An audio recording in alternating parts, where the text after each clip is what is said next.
right, it's 7:30 on this Tuesday night. That means it's time to find out if you like it or not. I'm producer Chris, and tonight we are talking about Aaron Rodgers' dating admission. There's an apostrophe somewhere in there. The impact breakups can have on a company's bottom line. We're also talking about why pizza toppings are the new dating red flag. So a warning for anyone out there who likes pepperoni. We'll tell you why. And speaking of flags, Maryland's flag obsession. If we get to that story, we're going to talk about that too. So if you're from Maryland and you're obsessed with your flag, scan that QR code and get ready to weigh in. I need some co-hosts. Let's talk about all the different ways that you can join us live. We're streaming. If you're watching on YouTube on your connected TV, grab your phone, scan the QR code, join the Zoom room. If you're watching on Fox Local on your connected TV, you can make it a two-screen experience as well.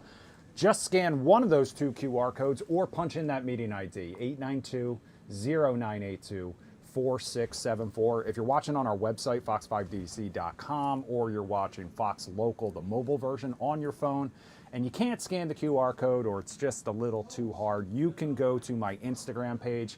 I have the link to the Zoom room posted at the top. It's linked there. Fox 5 Producer Chris is how you do it. Fox 5 Producer Chris also on TikTok. That's where we're usually streaming behind the scenes. I took tonight off, unfortunately. We also have our broadcast channel. That's on Fox 5's Instagram page, and that is where you can also find a link to that Zoom room. We post it in there. We also sometimes post stories to try to get the conversation going a little bit earlier. We'll check in with all of our virtual co-hosts coming up here in just a second. And just a reminder, you can join at any point during the show. You can weigh in on one story.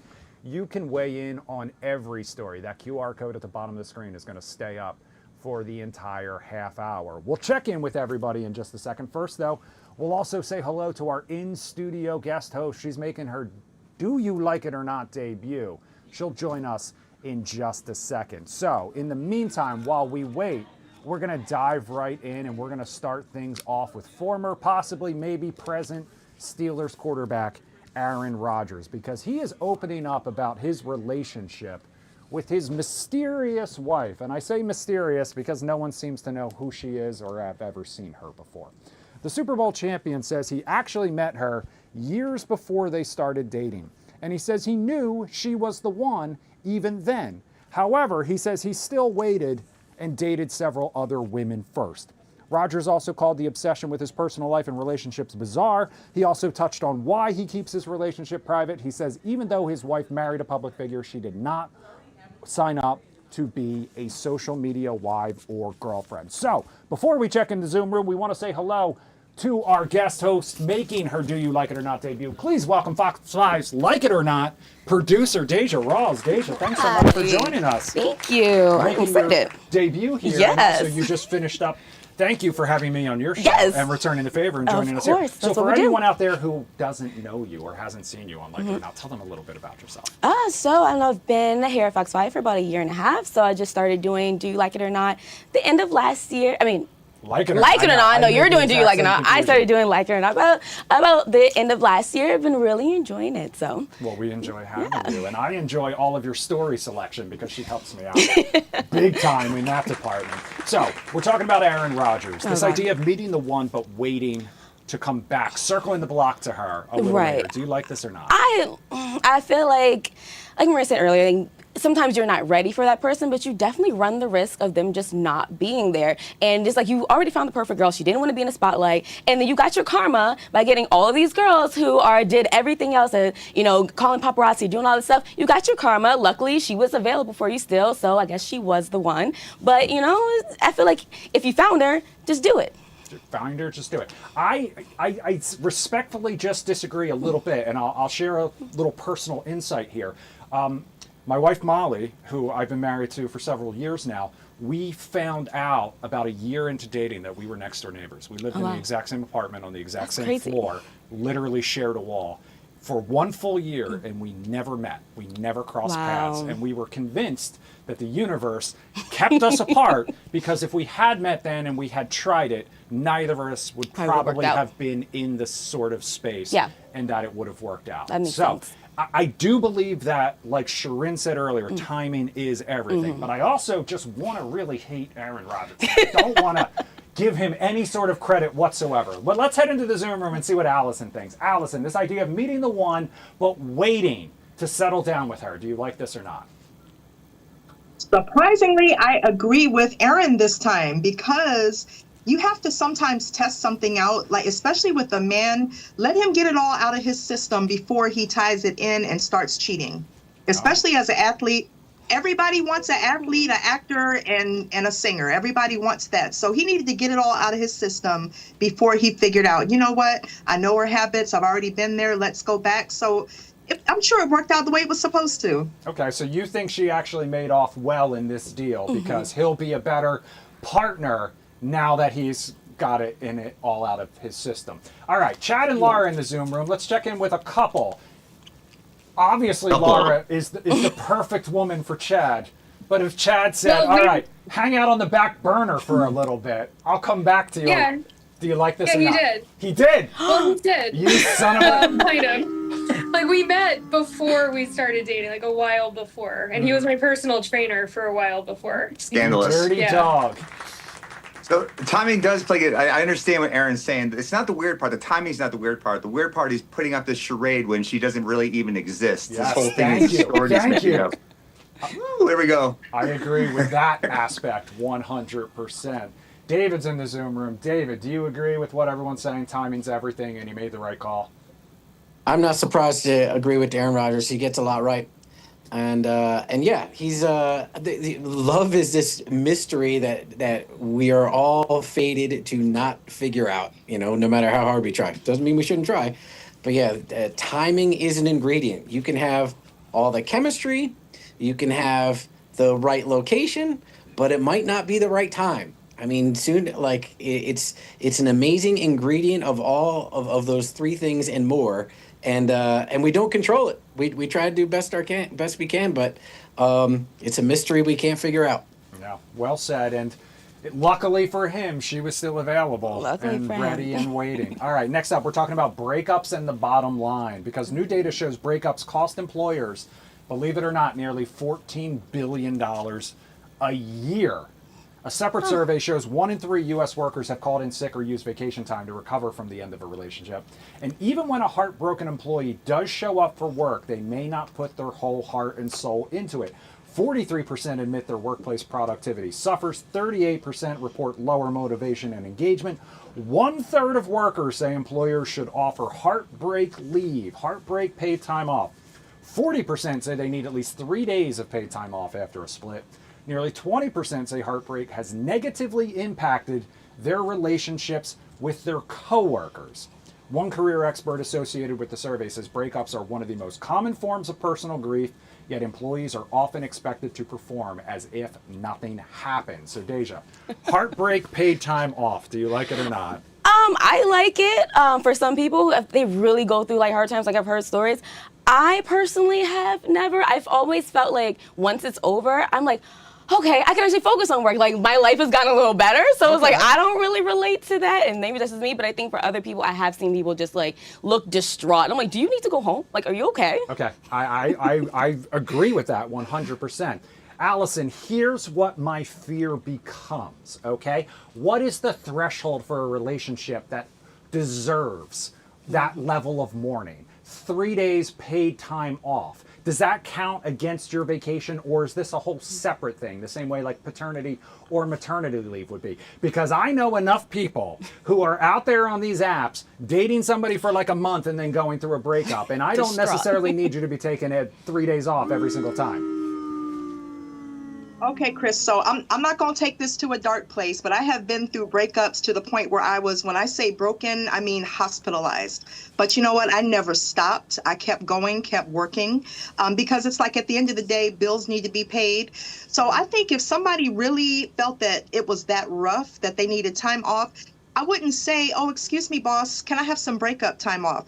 Just say I need some personal time off. I need a mental health day or two.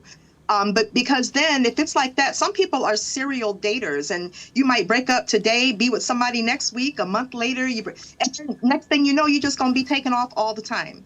So people really need to strengthen up, just make sure they get their mind right, hang out with a good friend or a counselor when you're going through something, but you don't want to take it out on your good job. No, I agree with that entirely. David, it might not shock you to hear this, but Gen Z was one of the biggest advocates for this idea of heartbreak paid time off.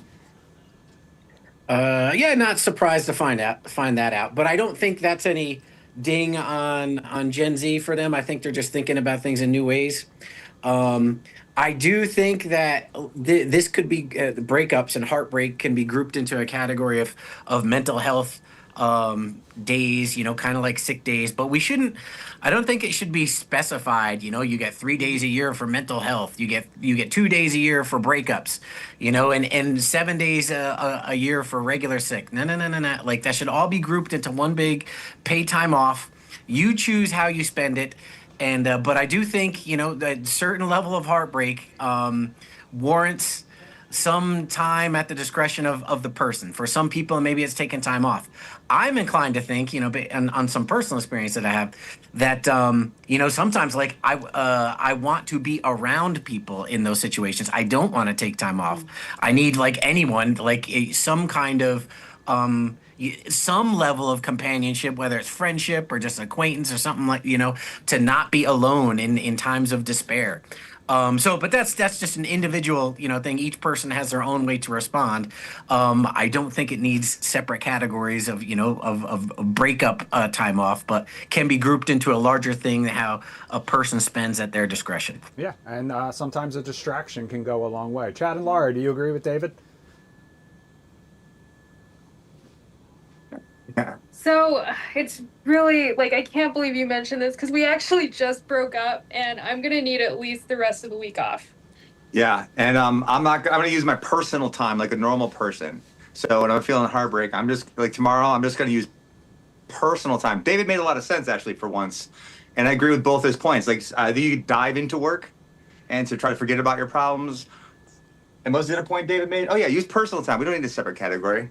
Chad, David, you're right on tonight. Chad, yes. From one guy to another, you're never going to do any better. All right, so go fix that. Go fix it. All right. I know that. Another new survey now. This one from Talker Research, and it shows many Americans are curious about traveling solo, but are also still a little nervous about booking that trip and making the leap. Data shows about 1 in 4 people say solo travel feels intimidating, with safety costs and the fear of being alone among the top concerns. Interest is growing, though, as nearly a third who have never traveled alone say they'd like to try it.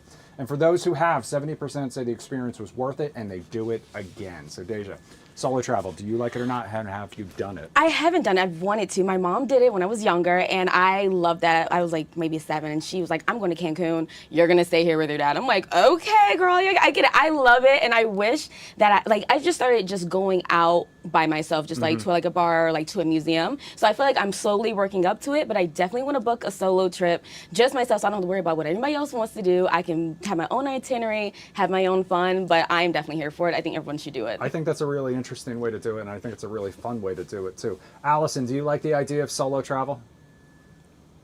I've done some solo travel with business trips, and that was fun. But as far as like going to have a good time, like my teenage son, that's my ride or die. That's my partner.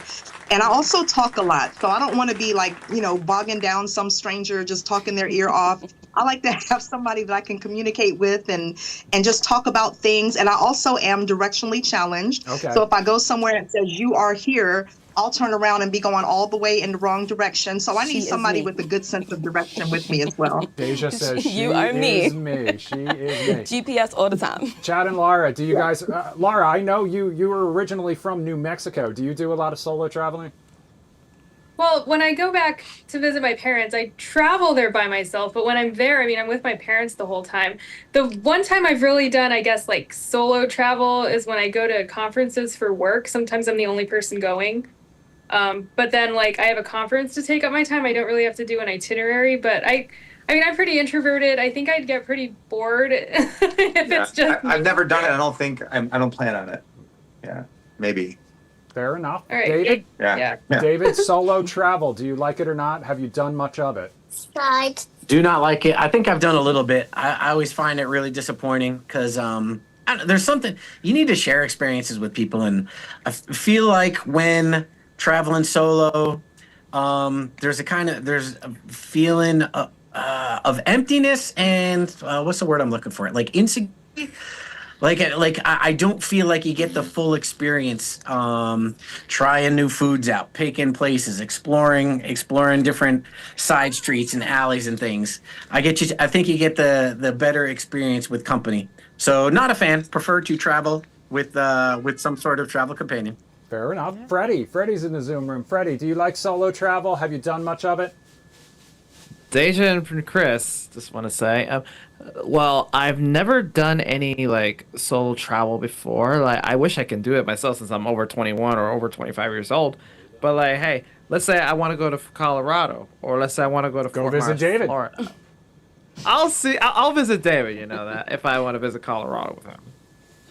Fair enough. So I took a trip to Oktoberfest in Munich, Germany. My cousin lives there, though, so that made it easier. But I went by myself, met up with him and a bunch of his friends, and they've become my friends, which was like a great experience. So like I wasn't like isolated in that sense. I just kind of they adopted me as a member of their group. So that was like a great experience. I also lost my phone on the first day of that week-long trip. So then I had to kind of like navigate, flying different cities, different time zones without a phone. That was a true challenge. I had one other true solo, had no plans of meeting anyone. I was supposed to go to Seattle, then I was going to do a little puddle jumper up to Vancouver. I just really wanted to see that Pacific Northwest area, and my flight was supposed to leave on like March 14th, 2020. And the entire world shut down 2 days later. And that trip never happened, and I've still never been to the Pacific Northwest. Yeah, I would say that's one thing with traveling by yourself. At least, like, if you are by yourself, you talk to people, and then you meet new friends, so next time you go, you won't be alone. Exactly. All right, next up. This one is for all the Apple users out there, so I'm counting myself out for the time being. But a new update is coming out at the end of the month, and that means you are getting 8 new emojis to express yourself. Those emojis include the distorted face, the fight cloud, a ballet dancer, an orca, a hairy creature, which is definitely a Sasquatch, trombone, landslide, and a treasure chest. The fight cloud emoji is something you would see in like a cartoon bra. The distorted face with the bulging eyes and overall expression, or surprise expression. These are going to come out in the iOS 26.4 update, which is expected before the month is up. So Deja, do you like these new emojis? Do we need to keep adding to the emoji encyclopedia, dictionary, whatever it is, or are you guilty like the rest of us on Like It or Not? I know you're younger than us, but we use the same 4. I'm not much younger than you all, but I do kind of have the same ones, but I use GIFs a lot more than I use emojis. Like, I have a bunch of them saved. Like, I feel like that's how I can really get my point across. I feel like emojis don't really do it. I feel like emojis are more for like contacts or just like maybe like my parents or something like that. But like if I'm really trying to get my point across of what I need, I feel like there's always a GIF that can get that across. I agree, and that was like one of the like toughest pills to swallow. Which was when I found out that like Gen Z like doesn't use any of that. I'm so not over that them. I'm communicating with like a ton of Gen Zers on a daily basis by any means, but like I'll name drop here, like Annie Mae and I use entirely different. Like, you know, I would use like the laughing crying emoji if she said something funny. She would use the skull, and like I had to like get up to date with the fact that that meant the exact same thing. I don't know. I use that as different levels of funny, though. Okay. Like, if I use the skull, that means, like, I am on the ground, you know? But if I'm just kind of laughing, I probably, if I just use the crying laughing, I'm probably not even laughing that hard, crying, to be honest. Throwing up. I can throw that one out there, too. David, are you an emoji user? I do use emojis when they auto-populate. Okay. Makes sense. So I'm in favor of these things. I wonder if we're trying to turn the English language into hieroglyphs, though. It basically feels that way. We're just gonna start talking in pictures to each other, which, I mean, civilizations have worked like that. So I mean, if it works, it works. But I hate having to search for if I want to find an emoji, and I'm searching, I can't find it, and I know there's one out there. I know I'm looking for emoji, but I can't find it. So it helps when they auto-populate like they do. That's a problem I have. There are a fair share of like the smiley face variations that I still don't truly know what they mean exactly. Chad and Laura, without diving too much into your personal life, are you emoji texters back and forth? I mean, just when we thought this beautiful March day couldn't get any better, you're laying this news on us. We're over the moon with this. We can't wait to use these emojis. I'm a big old school. I'm a big old school eggplant water emoji guy. Yeah, Gross. that's what What was my first instruction to you? Cut him off. He's done. All right, coming up next, the popular pizza topping that may in fact be a dating red flag if you believe TikTok. We'll be right back.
That's so nice.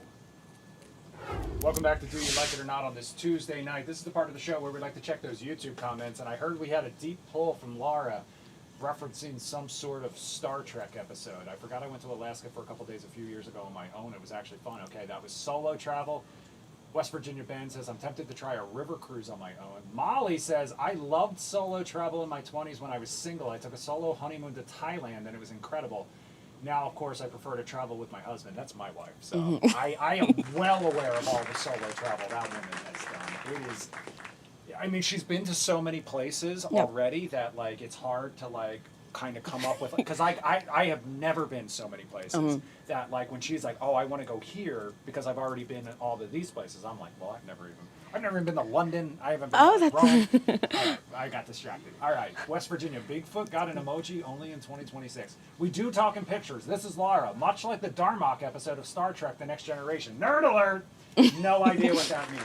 We actually just looked it up in the break, and I watched that, and I still don't know what that one was. All right, next up, bad news for all the meat lovers out there, because your go-to pizza topping could be a walking red flag when it comes to the dating world. Take a listen. I saw this video of this girl who said that the way that a man views tofu reflects how they view women. And I actually think that the way that anyone views vegetarianism, veganism, tofu reflects who they are as a person, politically and morally.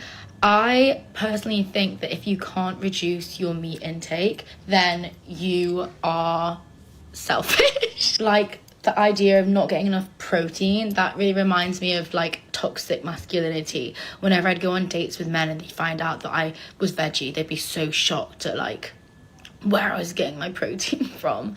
But I do think there is a correlation between attitudes of meat and women and the environment and empathy and just what kind of person you are. All right, definitely an interesting take for sure, and there's no lack of them on TikTok. But Deja, the idea that meat and men equals a red flag dating-wise, do you like this? Honey, she would hate me because I am the one that gets meat lovers, all of meat. I feel like most guys that I meet are like, oh my God, like they don't want that. They're like, give me just like a cheese or like just a pepperoni. I feel like most men are just very simple, but I'm like, put all this on. The only red flag is if you're putting pineapple on your pizza. That is the only red flag. Ham on pizza, though? I'll do a ham. That counts as a meat, right? Yeah. Chad and Laura, the idea, I mean, where you're getting your protein from, does that equal toxic masculinity? Do you like this take? I'm going to give you a real answer. Because she's a pescatarian, but we do go out for vegan food. I don't make a big deal about it. I get the vegan pepperoni, and it's fine. But I'm a meat eater, and I eat lots of meat, and that's pretty much all I eat is meat. And secretly, I do look down on vegetarians, vegans, and pescatarians. Not really. I don't look down. You got anything to say about this, Laura? I guess I'm just going to dig my own. Digging my own. We broke up. This is me. This is why. Digging my own little. This is why you broke up. Sorry about all that. It's all just jokes. Just jokes. Allison, No. Allison, does this TikToker have a point, or is this a stretch? Oh no, she definitely doesn't have a point because for one, eat what you want. As long as it's not like making you sick or you're not going through something, do whatever you want. Everybody has different tastes and different dietary habits. Like I wouldn't want to see somebody like grubbing away eating like chicken and beef and a whole bunch of stuff all at one time. But just because they want to have something different on their pizza, that's not a red flag at all. David, is looking down on vegetarians a red flag? For her, it clearly is. Do I think that's valid? It's not for me, but she's expressing her opinion based on an ideology that she has in her head, a way to live her life, based on the values of that ideology. And if she judges people that eat meat, that's her prerogative. If she wants to cut those people out of her life and not be influenced by them, that's her prerogative. I think that's dumb. That's dumb. You should expose yourself to other things. If you don't like them, that's fine. I mean, you're free to choose whoever you want in your life or don't. And she feels strongly enough about it to do it in that case. I think she's making a big mistake. Yeah, I understand that maybe she's had some bad experiences on dates, but I don't think it really has much to do with the meat, and it sounds like the guys might just be dicks. And it's just maybe her bad luck when it comes to the dating pool, wherever she is. All right, finally, let's go from red flags to the Maryland flag, because the Free State has an obsession with their flag, in case you didn't know. A Maryland state lawmaker is actually looking to offer more protections for the icon. Maryland Matters reporting that Senator J.B. Jennings introduced a bill this week that would enshrine the flag, which is already a state symbol, into the Maryland Constitution. Last month, Governor Wes Moore sparked a debate about the flag after mentioning its complicated history, which is well documented on a podcast, which Senator Jennings says sparked his legislation. Governor Moore later clarified his comments, saying at a town hall, "I love our flag, and to be clear, it ain't changing." Now, Deja, we were just having a conversation. Now, you are a Maryland native. I am Prince George's County, born and raised. Protection. First of all, Marylanders, they have it tattooed on them. It is quite literally an obsession. I don't think I realized it until I moved away. That like people don't love their state the way people like in Maryland love Maryland. It's a great flag.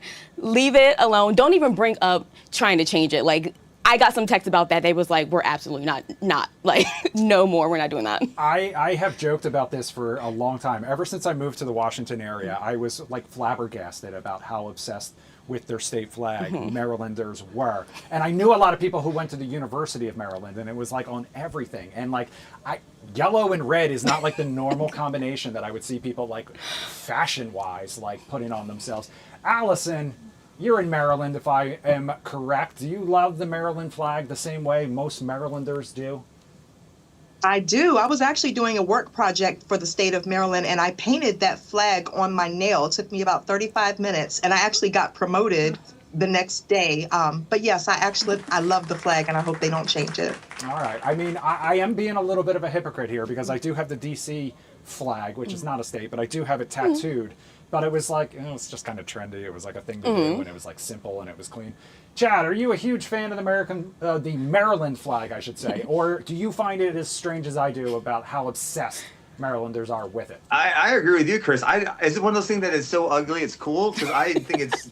I like it. So I come from a state where people are obsessed with their The New flag, Mexico flag. I love it. Yeah, people get that thing tattooed everywhere. I grew up close to Texas. People are obsessed with that flag. So it's not weird to me to be. I love the Maryland flag aesthetically. I've been considering getting the DC because everybody's got the DC, the 3-star. I know. I didn't get it. Meanwhile, I'm not gonna get it now, but I was considering getting the DC symbol. Yeah. Poser. Virginia I like over here with like a half-naked woman on it, God. and no one's getting that one. All right, thank you to everyone who joined us in the Zoom room. Thank you to everyone watching on Fox Local. Thank you, Deja, for having me, and thank you for joining us. Let's do it again soon. For Producer Jim, I'm Producer Chris. We'll see you tomorrow.